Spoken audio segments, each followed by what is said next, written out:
तो हाँ जी, सत श्री अकाल सारे किदा हाल चाल सारे ठीक ठाक। आई हो सारे ठीक ठाक होंगे।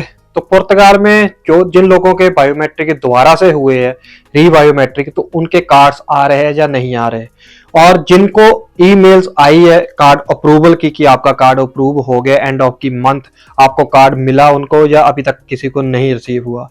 तो एक मेरे भाई का कमेंट ये भी आया है कि मेरे पास ऑलरेडी कार्ड है लेकिन मुझे ईमेल रिसीव हुई है दोबारा से री एनालाइज की। क्या ये सही है? कोई डरने की बात तो नहीं है। और एक मेरे भाई का कार्ड अप्रूवल हुआ है आज, और उसके बारे में बात करेंगे। लेकिन इससे पहले अगर आप चैनल पे नए हो तो प्लीज प्लीज चैनल को जरूर सब्सक्राइब कर लो।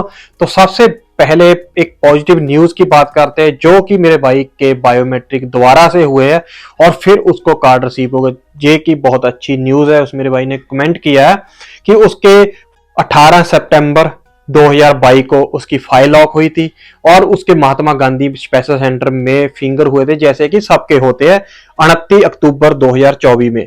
फिर उसको एक मेरे भाई को फालता भी रिसीव हुआ, फरवरी 2025 में फालता रिसीव हुआ था। फिर 7 फरवरी को इस मेरे भाई ने फालता अपना सबमिट कर दिया। फिर इसके री बायोमेट्रिक हुए कहीं जाके 2 सितंबर को 2 सितंबर को इसके बायोमेट्रिक दोबारा से हुए और 15 सितंबर को इसको कार्ड भी रिसीव हो गया। तो ये एक बहुत ही अच्छी न्यूज है, क्योंकि मैं बहुत ऐसे लोगों को जानता हूं जिनके द्वारा बायोमेट्रिक हुए थे। उनका यही सवाल होता था कि हमारे बायोमेट्रिक पहले लिए थे, 8 मंथ के बाद दोबारा फिर बायोमेट्रिक हुए, अब हमारा कार्ड कब आएगा? तो कार्ड आना अब स्टार्ट हो गए। ये एक पॉजिटिव और अच्छी न्यूज है। तो जिन मेरे भाइयों के द्वारा बायोमेट्रिक हुए हैं, जो टेंशन में थे कि क्या होगा, अभी फिर से 8 मंथ लग जाएंगे, 10 मंथ लग जाएंगे, तो नहीं जी, ऐसा नहीं होगा। तो आप देख सकते हो, तो इस मेरे भाई का सिर्फ और सिर्फ 12-13 दिन के बाद कार्ड रिसीव हो गया दोबारा बायोमेट्रिक होने के बाद। और एक मेरे भाई का कमेंट आया, उसका कार्ड अप्रूवल हुआ है 29 अक्टूबर को, उसके बायोमेट्रिक हुए थे महात्मा गांधी में, जैसे कि सबके होते हैं। फिर उसको एक फालता भी रिसीव हुआ, 20 फरवरी को उसको फालता आया था और 3 मार्च को उसने फालता सबमिट कर दिया। अब उसने कॉल करके पता किया, अब उसका कार्ड अप्रूवल हो गया है। तो ये एक अप्रूवल की गुड न्यूज थी। और दूसरी बात ये है कि बहुत लोगों के ये कमेंट आए हुए हैं कि हमें ईमेल रिसीव हुई है कि हमारा कार्ड अप्रूवल हो गया है या हमारा card end of the month हमें रिसीव हो जाएगा। तो किसी को अभी तक कार्ड रिसीव हुआ या नहीं हुआ, आपके पास कोई अपडेट है या नहीं है? तो देखिए, इसमें मैं क्या बात कहा, उन्होंने बोला था एंड ऑफ की मंथ, अभी टाइम बचा है, बहुत पड़ा है अभी। तो अभी उन्होंने डिस्पैच वगैरह कर दिए होंगे, नेक्स्ट वीक सबको कार्य होना स्टार्ट हो जाएंगे। नेक्स्ट वीक आई होप, मैं तो चाहता हूं चाहे आज ही कार्ड रिसीव हो जाए, लेकिन फिर भी आपको पता ही है इतना टाइम तो लगता है। और किसी को अभी तक कार्ड रिसीव भी नहीं हुआ कि मैं आपको ये बोल दूं कि हाँ जी उसको मेल आई थी और उसको कार्ड रिसीव हो गया, अभी तक ऐसी कोई अपडेट भी नहीं आई। और मैं बेनती भी करता हूं आप सबको, अगर किसी को ऐसा कोई कार्ड रिसीव हुआ हो कि जिसे पहले ईमेल आई थी कि आपका कार्ड अप्रूवल हो गया है, तो वो प्लीज कमेंट करके हमें जरूर बताएं, अपडेट दें।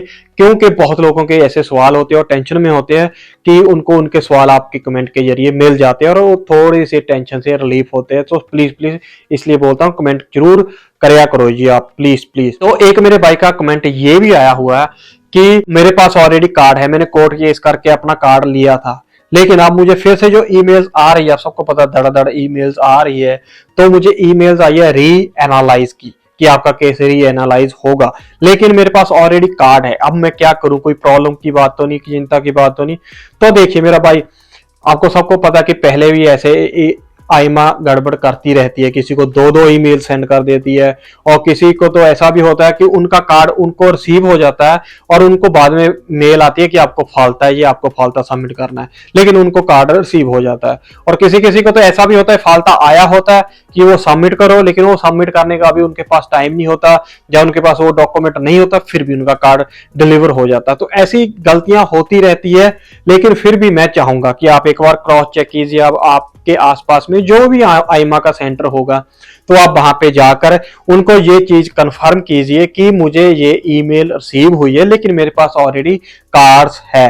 क्योंकि मैं इसलिए आपको ये प्रेफर करूंगा क्योंकि अभी अभी आपको ताजा केस हुआ, एक 72 लोगों को कंट्री आउट आया है, लेकिन वो लोग कौन थे जिनको जहां पे रहते हुए 4-4 5-5 साल ऑलरेडी हो चुके हैं और उनके पास दूसरा कार्ड है, किसी के पास कोई पीआर अप्लाई करने लगा और किसी ने तो नेशनलिटी अप्लाई करने का सोच रखा है, डॉक्यूमेंट इकट्ठे कर रहा है, लेकिन अब उनको कंट्री आउट आ गया। तो उसकी क्या वजह थी? उसकी यही वजह होती है कि पहले शुरुआत में हमसे कोई छोटी मोटी गलती हो जाती है, डॉक्यूमेंट इधर उधर हो जाते हैं और हम उनको नहीं देखते, नहीं गौरते, तो बाद में वो बड़ी गलती बन जाती है।